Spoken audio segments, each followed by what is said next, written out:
We don't read and write poetry because it's cute.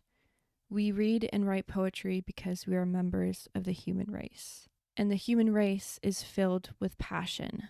And medicine, law, business, engineering, these are all noble pursuits and necessary to sustain life. But poetry, beauty, romance, love, these are what we stay alive for. To quote from Whitman, "O me, O life, of the questions of these reoccurring, of the endless trains of the faithless, of cities filled with the foolish, what good amid these?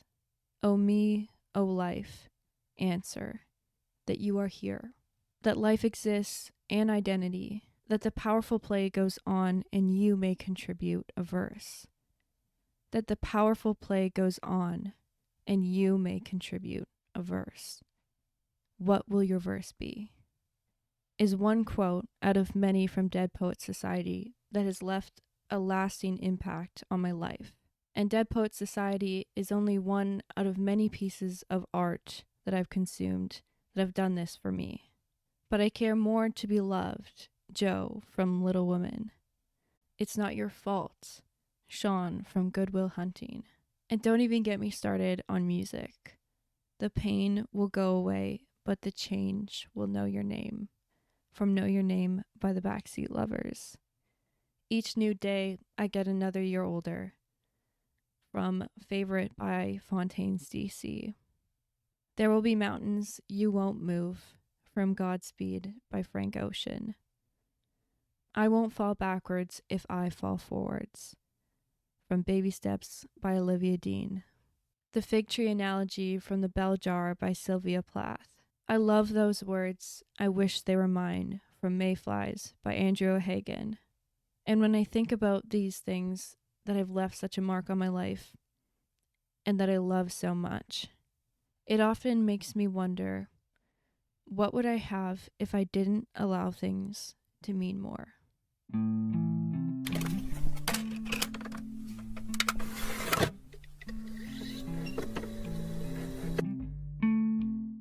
I think for a lot of my late teens and early 20s, like specifically 19 to 21, I was always chasing big moments to feel big feelings. I thought that memories had to happen by things that would only pass me by once. And it's hard to wrap my head around this because there are still those big moments that do mean very big things and they do result in wonderful memories. Like, I still think, I can't believe we did our long-awaited siblings trip. I can't believe I was standing in the streets of Oxford. So I don't think there's any sense in making the big moments small. But I guess I'm starting to realize that I need to make those small moments big. Because our day-to-day life is not big. It tends to be really, really small. And I think if I were to tell my 18-year-old self that, she would have seen it as a negative. But it's funny what a couple years does to you. It's funny what loss and learning does to you. I actually prefer life at a slower pace, even if I still have my days where I'm begging for it to move on. I talk a fair amount on here about climbing mountains, and that's because it's awesome, but this time I really climbed a mountain. Like, I climbed a mountain and I slept overnight at the top of it. And as it always does, I left with a new perspective. While we were on the mountain, my brother told me that there used to be a ski chalet at the top of it. And standing there in that space, I could hardly believe him. So once I got down to cell reception, I looked it up, and sure enough, in the 1940s, a couple moved to the mountains and they built and ran a ski chalet. I was actually able to find a picture of it, and it left me in this state of awe as I looked at it and started to realize that the background was the exact same as all of my pictures. Of course it was. They were mountains. They weren't going to move. Why would it change? The mountains will stay in place. The trees will continue to regrow. The water will sit still. And when I realized that, it brought me this immense sense of peace. that there was still a place I could stand in that after 80 years would look exactly the same. It taught me that I could spend a lifetime here on earth, and there will still be things that stay still forever. A lot of things will end in our lifetime. A lot of phases will pass and come and go, but there will always be a mountain that looks the same yesterday, today, and tomorrow. And the way that we can find those things for ourselves is by focusing on the smaller parts of life rather than the bigger ones. At the beginning of today's episode, I quoted Mr. Keating from Dead Poets Society. And it wasn't just for effect or because I love it, but it was because it's extremely applicable to today's episode. Mr. Keating took education and he turned it into learning.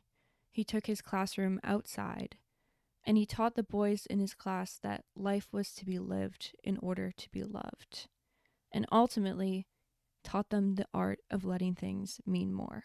It's really easy to watch this movie and pick which boy you relate to the most. In fact, I would say it's probably a really natural response to the movie. Whether you're Neil and you're searching for your voice, whether you're Todd and you're searching for the strength to use your voice, whether you're Knox and you're expressing your voice in new ways like love, or whether you're Charlie and you're learning when to use your voice so that it has more effect. It's so easy to point at them and say, this one's me. But just as Mr. Keating says, I stand upon my desk to remind myself that we must constantly look at things in a different way. You see, the world looks very different from up here. You don't believe me? Come see for yourself. Come on. Come on. Just when you think you know something, you have to look at it in another way. Even though it may seem silly or wrong, you must try. Which is exactly what led me to this point in looking at the movie in a different way. It led me to the realization that when we watch this, we can relate to more than just the boys. We might relate to Mr. Keating. It took me watching this film 3 times and some time to grow up to realize that. Some of us are in a position where we feel more like Mr. Keating. We have the privilege to invest in other people and lead them in ways that honor their learning and their growth and to love them. And you can see how valuable that role is in someone's life as you watch the impact he had on the boys throughout this film. That last scene in Dead Poets Society never fails to change my mood. And as I rewatched it in preparation for today's episode, I bawled my eyes out at the realization of how important it was that Todd was the first one to speak up, that Todd was the first one to stand on his desk, because it shows that he learned to believe that he was stronger than his fear, which was a lesson Mr. Keating was trying to teach him from the start. And that's why I feel like it's really important for me to make this note in today's episode, to speak to those of you who are in a position where you can lead and you can bless the people around you, because you can see how much it does for someone.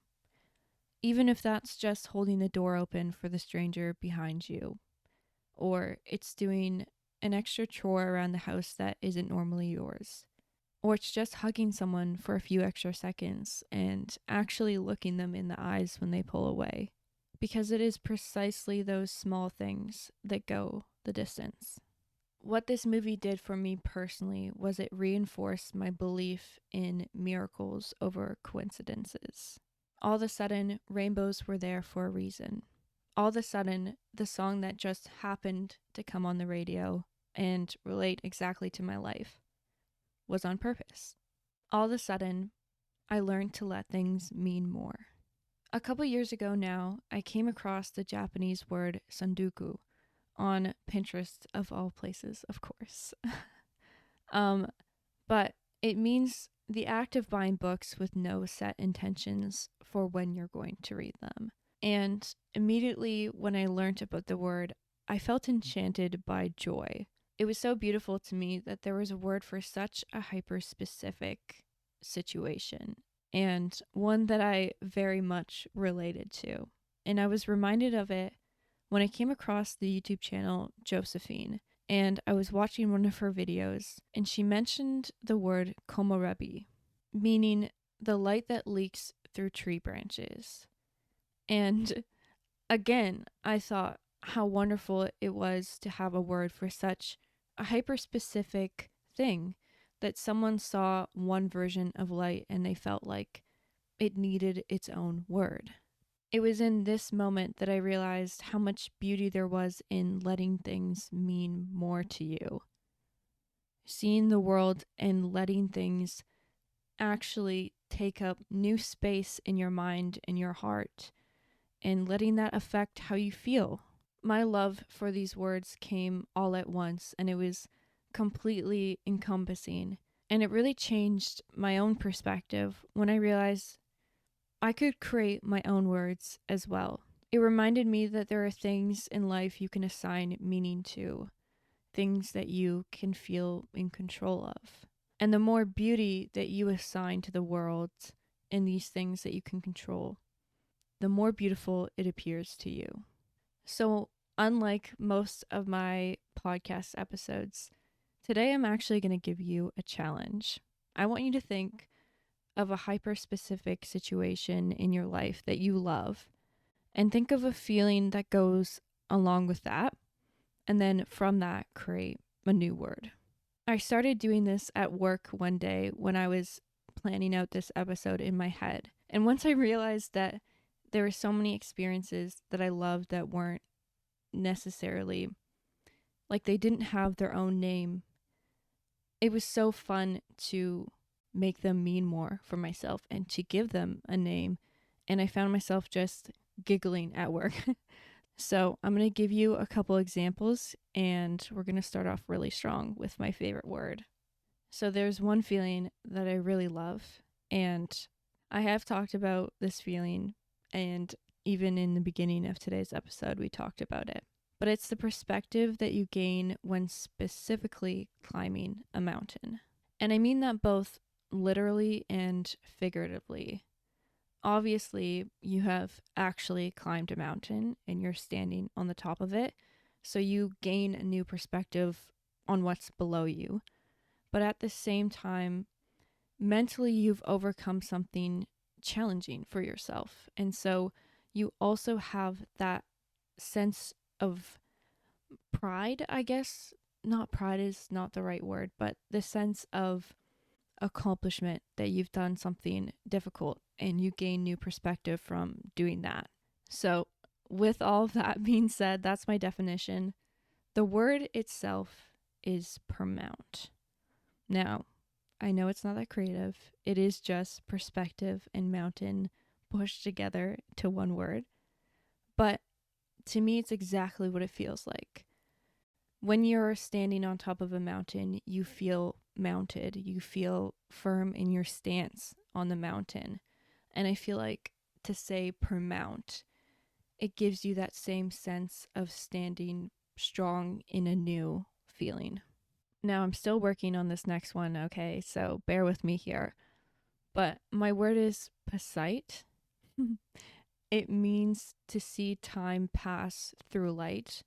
So, for instance, the way the shadows change on the wall, or the way the sunbeams fade through your curtains, and you actually see time pass not through a clock, but through the physical sun that is telling you that the time is passing. So again, I don't really think I like my word for it, so you can help me out in the comments down below on that one. Another definition I have that I don't have a word for yet is the feeling of being in pain but being understood at the same time, which kind of references back to the art that I brought up at the beginning of the episode. Things that leave such a lasting mark on you that provides you a sense of relief in those times of pain. I've yet to come up with a word for that one, so you can also help me out with that one. But I'll give you one more that I feel like is also pretty strong. This one's a fun one. It's really like a lighthearted fun one. This word was actually made in collaboration with my brother when we were in the midst of a hike. So I will say this entire thing has been workshopped, so there's no reason for you not to try and come up with a word. But our word is Brusai, and specifically spelled BRU, the German way with the 2 dots per his request, CAI. And it means the first sip of a really good brewed coffee, which then turned into the first sip of a really good beer. And it is essentially just the first sip of a really good brewed drink. So you get the brew sigh.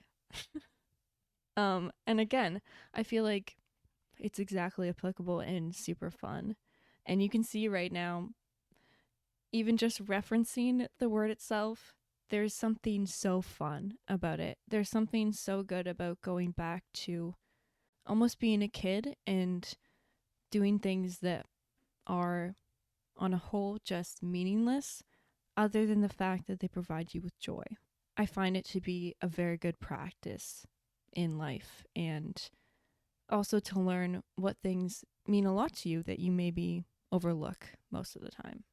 Every episode, I try to tie in music somehow because I feel like a lot of the times it can explain myself better than I can. But as I was writing this episode, every song I thought of just felt wrong until I realized it was hiding in plain sight. As you know, if you pay attention to the Instagram or some of the videos on this channel, I have become very obsessed with the album The Clearing by Wolf Alice. And naturally, this has prompted me to go back and just re-listen to all of their music and become re-obsessed with everything that they've ever done. So in doing that, the importance of their song, How Can I Make It Okay, hit me all at once like it never had really before. It was like something had actually rewired in my brain and created a new pathway for it to take up new space in my life. And that's what I mean by saying music can meet you where you are. It physically can take new meaning in your life depending on what phases you're going through and what lessons you're learning. And that's one of my favorite things that music does. So, as I was performing my monthly room concert for myself, this one was specifically Wolf Alice themed, How Can I Make It Okay came on, and I sat there and I really read the words and realized it was exactly what I was searching for this episode. It was this verse where it clicked. How do we sell you the world? Let it in, embrace and uncurl. So fit, so bold. Someone like you should not be left unsold. But it's this verse that spoke to my heart the most. A moment to change it all. Had life before been so slow? Urgency takes hold. But to live in fear isn't to live at all. Earlier in this episode, I was talking about how when I was 19 and how I felt like I needed to curate these really big moments in order to feel like I was making memories and big things were happening in my life. But now I kind of seek a slower paced life. And these words, had life before been so slow, makes me think back to all of those big moments in my life, but more so the ones that just happen to you, the ones that you can't control, and all of a sudden, everything in your life has changed. And that could be positive or negative. When I got into a car crash, it was something along the lines of, had life before been so slow, that crossed my mind. And at the same time, as I watched my best friend cross the stage and graduate university, it was something along the lines of, had life before been so slow, that crossed my mind. And like I said earlier, it's these big moments that we look back on or forwards to in hopes that they're going to change the trajectory of our lives. And they might very well do that, but we can't control when and if they will or won't happen. Where our agency really lies is in our day-to-day habits. Our joy exists in many of those small reminders that we overlook every hour, and it's up to us to search for them a little bit more. It's this principle that I've decided to call why hum when you can sing. So, in the words of Mr. Keating and Wolf Alice, let it in, embrace, and uncurl. Carpe diem, seize the day, boys. Make your life extraordinary. Let's let music bring us together, and don't forget to grow up slowly.